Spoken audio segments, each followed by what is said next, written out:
Good morning students, welcome back to online classes और बगड़िया बाल विद्या निकेतन।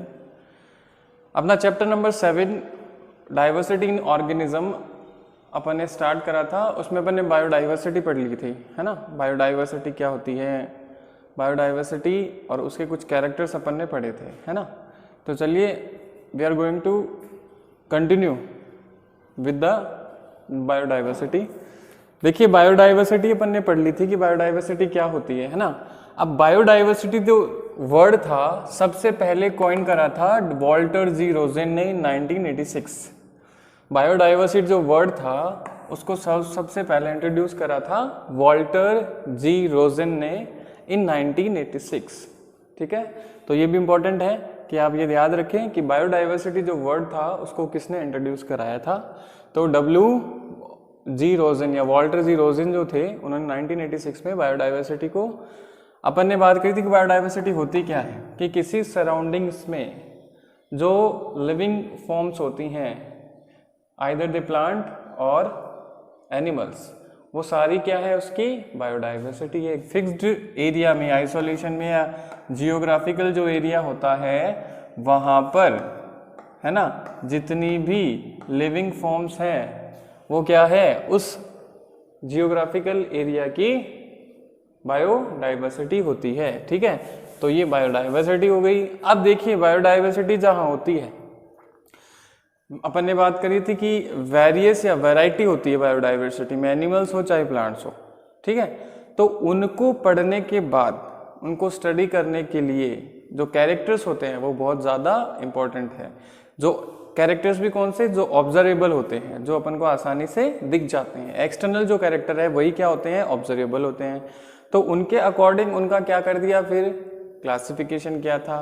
कल अपन ने पढ़ा था कि क्लासिफिकेशन क्यों किया जाता है ना, स्टडी को ईजी बनाने के लिए और उनकी आगे फर्दर जो है स्टडी करने के लिए क्लासिफिकेशन किया जाता है। चलिए, तो क्लासिफिकेशन के बेसिक्स क्या हैं, बेसिस क्या है, किसी एनिमल या प्लांट का अपन क्लासिफिकेशन कर रहे हैं तो कुछ बेसिस तो होने ज़रूरी है कि कौन से ऐसे कैरेक्टर्स हैं जिनको लेकर के आप उनकी सिमिलरिटी है या चाहे डिससिमिलरिटीज है उनके अकॉर्डिंग आप किस वर्ड में आप उसको लगा रहे हैं, किस सिस्टम में आप उसको क्या कर रहे हैं, डिवाइड कर रहे हैं। तो चलिए बेसिक्स जो हैं अपन बात करते हैं। तो सबसे पहले जो सेल टाइप होती है, सेल टाइप, है ना, सेल टाइप की अगर बात करते हैं तो सेल टाइप में दो ही सेल हैं, प्रोकैरियोटिक सेल और यूकैरियोटिक सेल।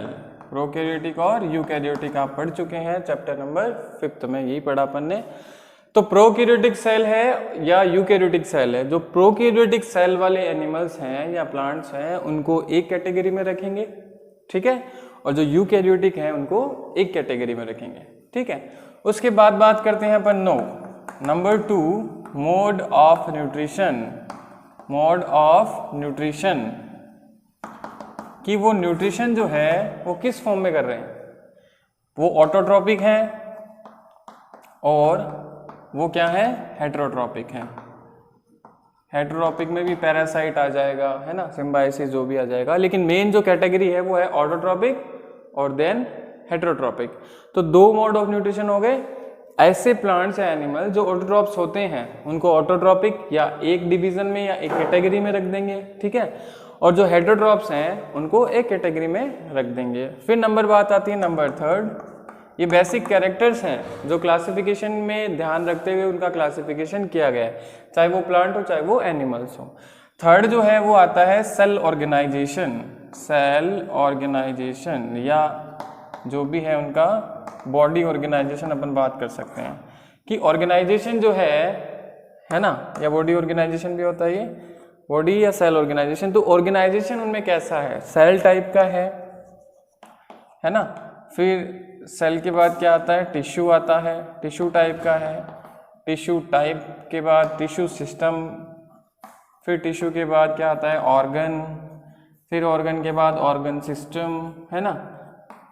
तो ये कौन सा सेलुलर ऑर्गेनाइजेशन किसी एनिमल या प्लांट में है उसके अकॉर्डिंग ही उसको, उसके जो भी टेक्सन है या कैटेगरी जो होती है वहाँ पर उसको रखते हैं, जिससे उनका क्लासिफिकेशन होता है। तो बेसिक कैरेक्टर्स जो हैं वो मेनली 3 होते हैं। एक तो सेल टाइप हो गई, सेल टाइप में प्रोकैरियोटिक सेल है या यूकैरियोटिक सेल है, फिर मोड ऑफ न्यूट्रिशन हेटेरोट्रॉपिक है या ऑटोट्रॉप्स है, या फिर सेल ऑर्गेनाइजेशन, उसमें ऑर्गेनाइजेशन बॉडी ऑर्गेनाइजेशन कैसा है, सेलुलर टाइप का है, टिश्यू टाइप का है, ऑर्गन है, टिश्यू सिस्टम है, ऑर्गन सिस्टम है, जो भी है उनके अकॉर्डिंग जो है एनिमल्स को अलग अलग क्लासिफाई किया गया है। चलिए फिर तो अपन पढ़ रहे थे, देखिए क्लासिफिकेशन की हायरार्की जो होती है वो देखिए क्या होती है। सबसे जो फर्स्ट जो ग्रुप बोल सकते हैं, डिवीजन बोल सकते हैं अपन, उसको ग्रुप बोल सकते हैं किंगडम। किंगडम क्या होता है, लार्जेस्ट ग्रुप होता है किसी भी क्लासिफिकेशन में, चाहे एनिमल का क्लासिफिकेशन हो चाहे वो प्लांट का हो। किंगडम जो होते हैं वो लार्जेस्ट ग्रुप होता है इन द क्लासिफिकेशन हायरार्की, ठीक है।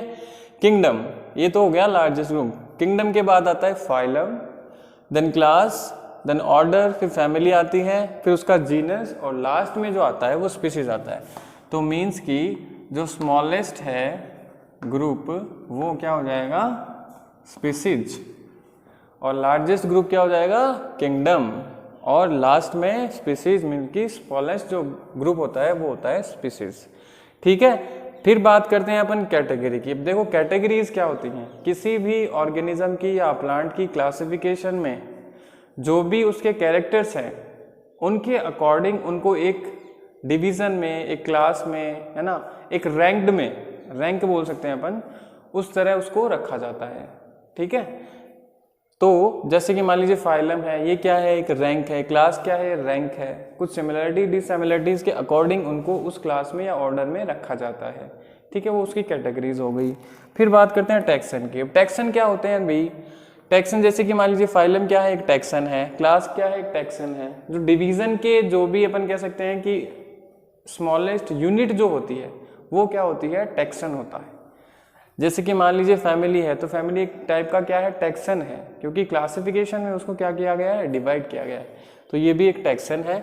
ये है हायरार्की। जो इंक्रीज डिक्रीज बोल सकते हैं अपन, डिक्रीज जो है, decreasement of the rank of animals, वो हो जाता है टैक्सोनॉमिकल हायरार्की, जिसमें किंगडम सबसे लार्जेस्ट ग्रुप होता है और स्पीसीज जो होती है वो स्मॉलेस्ट ग्रुप होता है, ठीक है। उसके बाद अपन बात करते हैं नोमेनक्लेचर। किसी भी ऑर्गेनिज्म का अपन ने क्या कर दिया, क्लासिफिकेशन कर दिया। क्लासिफिकेशन के बाद क्या करना है, उसका नोमेनक्लेचर। भाई सबसे पहले अपन क्या करेंगे, चाहे प्लांट हो चाहे एनिमल्स हो, सबसे पहले अपन क्या करते हैं, उसका आइडेंटिफिकेशन करते हैं। उसका ऑब्जर्वेबल जो कैरेक्टर्स होते हैं उनके अकॉर्डिंग उनका क्या करते हैं, आइडेंटिफिकेशन करते हैं, ठीक है। आइडेंटिफिकेशन के बाद में अपन क्या करते हैं, उसका क्लासिफिकेशन करते हैं। भाई समझ में आ जाता है कि हाँ ये आइडेंटिफाई हुआ इस कैरेक्टर के अकॉर्डिंग ये है, तो उसको अपन ने अब क्या करना है, उसका क्लासिफिकेशन करना है। क्लासिफिकेशन हो गया किसी एनिमल का, तब उसके बाद उसका क्या करेंगे, उसका नाम देंगे, उसको नोमेनक्लेचर करेंगे उसका, क्योंकि आइडेंटिफिकेशन और क्लासिफिकेशन के बाद जो इंपॉर्टेंट टर्म जो है वो है अपना नोमेनक्लेचर। किसी भी ऑर्गेनिज्म या प्लांट को जो नया है उसको अपन को नाम देना है, तो उसके कैरेक्टर्स के अकॉर्डिंग उसको नाम दिया जाता है, ठीक है। अब नाम देने के लिए क्या है, देखिए सबसे पहले जो नोमेनक्लेचर है वो इंट्रोड्यूस किया गया, the nomenclature first introduce by the Carolus Linnaeus. Carolus Linnaeus,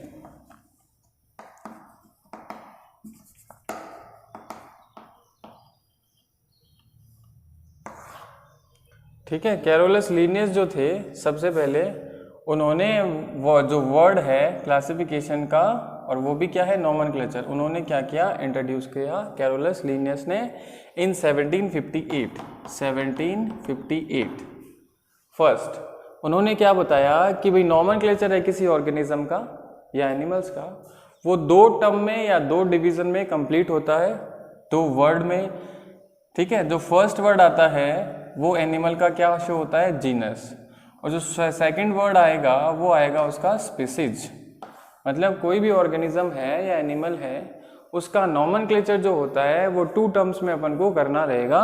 first term जो आता है उसका जीनस रहेगा और सेकंड टर्म रहेगा उसका स्पीसीज रहेगा, ठीक है।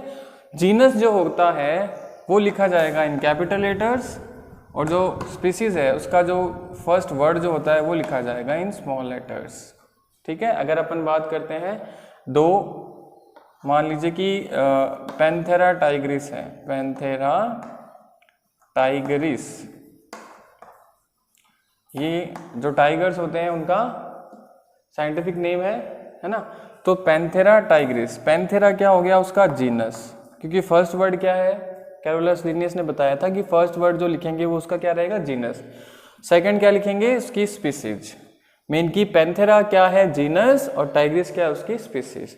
तो दो वर्ड्स में नाम को इंट्रोड्यूस कराने के लिए इस नोमेनक्लेचर को नाम दिया गया बाइनोमियल नोमेनक्लेचर। बाइनोमियल नोमेनक्लेचर जो किसने दिया था, कैरोलस लिनियस ने। ठीक है, बाइनोमियल नोमेनक्लेचर, जिसमें फर्स्ट वर्ड क्या रहेगा उस ऑर्गेनिज्म का या प्लांट का, जीनस रहेगा, सेकंड वर्ड क्या रहेगा उसकी, स्पीसीज।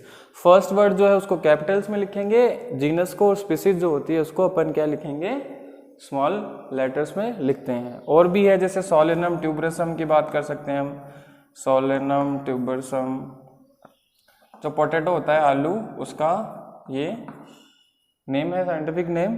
तो सोलेनम क्या हो जाएगा उसका जीनस, ट्यूबरसम क्या है उसकी स्पीसीज है। ठीक है, ये हो गया नोमेनक्लेचर जो था, किसने दिया था, कैरोलस लिनियस ने। बाइनोमियल नोमेनक्लेचर आपको लर्न करना है, याद रखना है। कैरोलस लिनियस ने दिया था इन 1758। उन्होंने फर्स्ट वर्ड बताया था जीनस को, सेकंड वर्ड जो था वो बताया था उन्होंने स्पीसीज को। फर्स्ट वर्ड लिखना था कैपिटल्स में, स्मॉल जो है वो स्पीसीज को लिखा जाता है। इसको नाम दिया गया बाइनोमियल नोमेनक्लेचर। एग्जाम्पल ये है। उसके बाद जो सेकंड थे वो आए थे R.H. विटेकर इन 1969। R.H. विटेकर जो थे उन्होंने क्या बोला, R.H. विटेकर, ठीक है, R.H. विटेकर थे 1969। उन्होंने क्या बताया कि जो भी प्लांट है या एनिमल्स हैं उनको, कैरोलस लिनियस ने तो दो में ही कर दिया था क्लासिफाई। एक तो मान लीजिए कर दिया था उन्होंने, कैरोलस लिनियस ने एक तो कर दिया था प्लांटी, दूसरा कर दिया था एनिमेलिया। मीन्स कि सारे प्लांट जो है वो किस में आ जाएंगे, प्लांटी में, किंगडम प्लांटी में, और जो एनिमल्स है सारे, है ना, वो किस में आ जाएंगे, एनिमेलिया में। लेकिन R.H. विटेकर थे, उन्होंने बताया कि भाई कुछ ऐसे एनिमल्स हैं या कुछ ऐसे प्लांट्स हैं जो क्या होते हैं, हेटेरोट्रॉप्स होते हैं, और कुछ एनिमल्स ऐसे होते हैं जो क्या करते हैं, ऑटोट्रॉप्स होते हैं। तो उनके अकॉर्डिंग जो है उन एनिमल्स को एक नया डिवीज़न या ग्रुप है उसको उसमें क्या किया गया, कैटेगरी में उनको रखा गया। तो R.H. विटेकर जो थे उन्होंने 1965 में, सॉरी 9 में उन्हें क्लासिफिकेशन किया। उन्होंने बोला कि जो दो किंगडम है, प्लांट और एनिमेलिया, दो, उनके अलावा भी कुछ किंगडम्स होते हैं, वो ये हैं। तो सबसे पहले उन्होंने क्या किया, किसी भी पूरे जो एनिमल किंगडम है या प्लांट किंगडम है, जो भी बायोडाइवर्सिटी है, उसको उन्होंने 5 किंगडम में क्लासिफाई किया। क्या किया, 5 किंगडम में क्लासिफाई किया। इनकी जो थ्योरी है उसको बोला गया 5 किंगडम क्लासिफिकेशन। 5 किंगडम क्लासिफिकेशन जो दिया था R.H. विटेकर ने, 5 किंगडम क्लासिफिकेशन। फर्स्ट किंगडम था, उन्होंने रखा मोनेरा, फिर उन्होंने रखा प्रोटिस्टा, मोनेरा प्रोटिस्टा, फिर रखा उन्होंने फंजाई, ठीक है। उसके बाद में प्लांटी, दो तो थे ही, प्लांटी, देन एनिमेलिया, 5 हो गए, एनिमेलिया, ठीक है। मोनेरा, प्रोटिस्टा, फंजाई, प्लांटी और एनिमेलिया, ये दो तो पहले से ही थे, जो किसने करे थे, कैरोलस लिनियस ने, सारे प्लांट्स और एनिमल्स।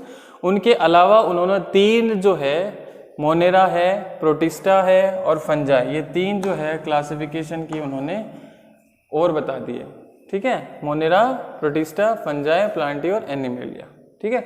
तो सबसे पहले अपन को इस चैप्टर में प्लांट का, देन उसके बाद एनिमल्स का पूरा क्या करना है, क्लासिफिकेशन की स्टडी करनी है। तो सबसे पहले अपन पढ़ेंगे मोनेरा, प्रोटिस्टा, 5 किंगडम थ्योरी का क्लासिफिकेशन। उसके बाद में अपन पढ़ेंगे प्लांटी, सबसे पहले मोनेरा, प्रोटिस्टा, फंजाई, उसके बाद प्लांटी और एनिमेलिया का पूरा जो क्लासिफिकेशन है जो अपने सिलेबस में है वो अपन को कंप्लीट करना है, ठीक है। तो अपन करते हैं क्लासिफिकेशन ऑफ मोनेरा।